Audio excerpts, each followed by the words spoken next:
आपका भोलेराम.com में और आज की 3 बड़ी खबरों के साथ हाजिर हूं मैं काजल साहू।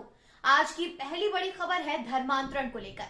मुख्यमंत्री भूपेश बघेल छेरछेरा पुन्नी मनाने के लिए दूधाधारी मठ पहुंचे, जहां पर उन्होंने धर्मांतरण को लेकर एक बड़ा बयान दे डाला। साथ ही साथ इस बयान में उन्होंने राम मंदिर का भी जिक्र किया। आइए देखते हैं कि आखिर मुख्यमंत्री ने कहा क्या। मुख्यमंत्री का कहना है कि बीजेपी के पास अब कोई मुद्दा नहीं बचा है, इसलिए धर्मांतरण और सांप्रदायिकता को ही वो मुद्दा बना रहे हैं। उन्होंने आगे कहा कि उनके पास सारी सूचियां हैं कि कितने चर्च बीजेपी के शासनकाल में बने। आखिर धर्मांतरण होने के बाद ही तो चर्च बने। वहीं उन्होंने राम मंदिर के मुद्दे को लेकर कहा कि राम मंदिर न्यायालय के आदेश पर बना है। भारतीय जनता पार्टी ने इस मंदिर को नहीं बनवाया है। मेरे पास सूची है भारतीय जनता पार्टी के शासनकाल में कितने चर्च बने, धर्मांतरण हुआ तभी चर्च बना। तो ये उसी के कार्यकाल में वो सारी सूची मैं दे दूंगा, विधायकों को भी दे दूंगा, पत्रकारों को भी दे दूंगा, सबको दे दूंगा ताकि जानकारी हो कि कौन सा चर्च कब बना। और ये भारतीय जनता पार्टी अब लड़ नहीं पा रही है, तो केवल धर्मांतरण और सांप्रदायिकता दो ही मुद्दे हैं जिसमें उसकी मास्टरी है, वो करने जा रहे हैं। लेकिन मैं स्पष्ट करना चाहता हूं कि उसके कोई भी षड्यंत्र है वो सफल नहीं होगा, असफल ही होगा। ये यदि कहें तो न्यायालय के आदेश पर बना है, कोई भारतीय जनता पार्टी ने नहीं बनाया है। और उसके ट्रस्ट बनाया गया, उसके संगठन बनाया गया सुप्रीम कोर्ट के आदेश पर, उससे बन रहा है। तो भारतीय जनता पार्टी नहीं बना रही। यदि राम वनगमन पर्यटन पर मनाने की बात है, हमको कोर्ट ने आदेश नहीं किया, लेकिन छत्तीसगढ़ में हम बना रहे हैं। बहुत भव्य मूर्ति सूर्य नारायण में 35 फीट ऊंचा राम मूर्ति स्थापना मंदिर के परिसर के सामने, और चंदखुरी में 51 फीट की राम की मंदिर, जहाँ कौशल्या माता का मंदिर है, वहाँ हम लोगों ने स्थापित किया है। और लगातार ये काम हम बढ़ा रहे हैं। हम वोट की राजनीति नहीं करते, ये वोट के लिए काम कर रहे हैं। हम तो, हमारी आस्था है, हमारे जो छत्तीसगढ़ में भगवान राम को पूजने की जो परंपरा है, वनवासी राम के रूप में, सबरी के राम के रूप में, कौशल्या माता के रूप में, पुत्र के रूप में कौशल्या के राम, सबरी के राम, वनवासी राम, और हमारे छत्तीसगढ़ के लिए भांचा राम, हम इस रूप में उनसे स्मरण करते हैं। हम सबके आस्था का केंद्र है। भारत जवानों का देश है और जवान जब सैनिक बनकर हमारे देश की रक्षा करते हैं तो हम काफी महफूज रह पाते हैं, और जब वो शहीद हो जाते हैं तब हम उनकी स्मृति में किसी स्थान का नाम रखते हैं। लेकिन आखिर ऐसा क्या हुआ कि एक बाजार का नाम सैनिक के नाम पर था और उसे हटाकर वहां के पार्षद के नाम पर कर दिया गया है।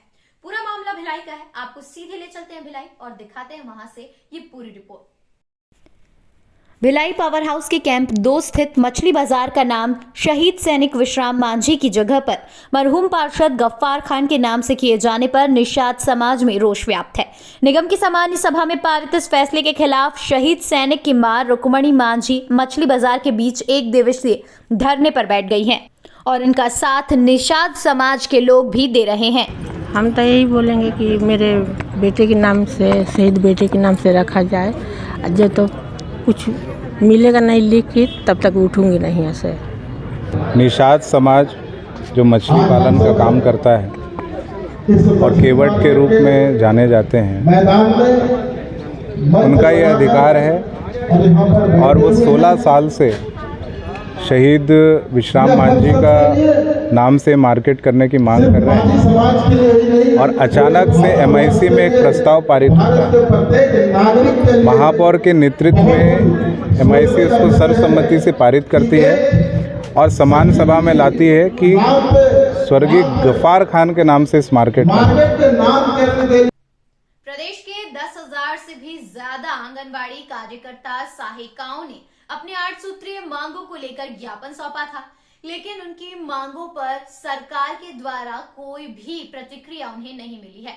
इसे लेकर उन्होंने एक बार फिर से दुर्ग में बैठक आयोजित की। आइए देखते हैं ये पूरा मामला। 8 सूत्रीय मांगों में आंगनबाड़ी कार्यकर्ता सहायिकाओं को शासकीय कर्मचारी घोषित करने की मांग सबसे ऊपर है। वहीं उन्होंने ये भी कहा है कि आंगनबाड़ी सहायिकाओं को कार्यकर्ताओं के रिक्त पद पर 100% एवं कार्यकर्ताओं को पर्यवेक्षक पद पर भर्ती किया जाए।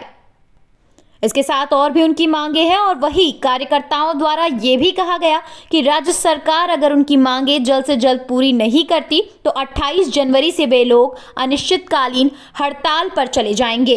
प्रमुख मुद्दे हैं, अभी विगत 4 वर्ष हो गए हमारे माननीय मुख्यमंत्री जी को, जो चुनावी घोषणा पत्र में जो वादा किए थे कि मैं कलेक्टर दर पर आप लोग को मानदेय दूंगा करके और नर्सरी शिक्षक में आप लोग को वहाँ पर शामिल करूंगा करके, लेकिन आज 4 वर्ष पूर्ण हो गए, सरकार के द्वारा कुछ भी हमारे लिए नहीं किया जा रहा है, इसलिए आज हम जिला में बैठक रखे हैं। तो ये थी आज की 3 बड़ी खबरें। ऐसी खबरें देखने के लिए जुड़े रहिए भोलेराम.com के साथ और मैं काजल साहू लेती हूँ आपसे अलविदा। तब तक के लिए हमारे चैनल को लाइक, शेयर और सब्सक्राइब करना न भूलें।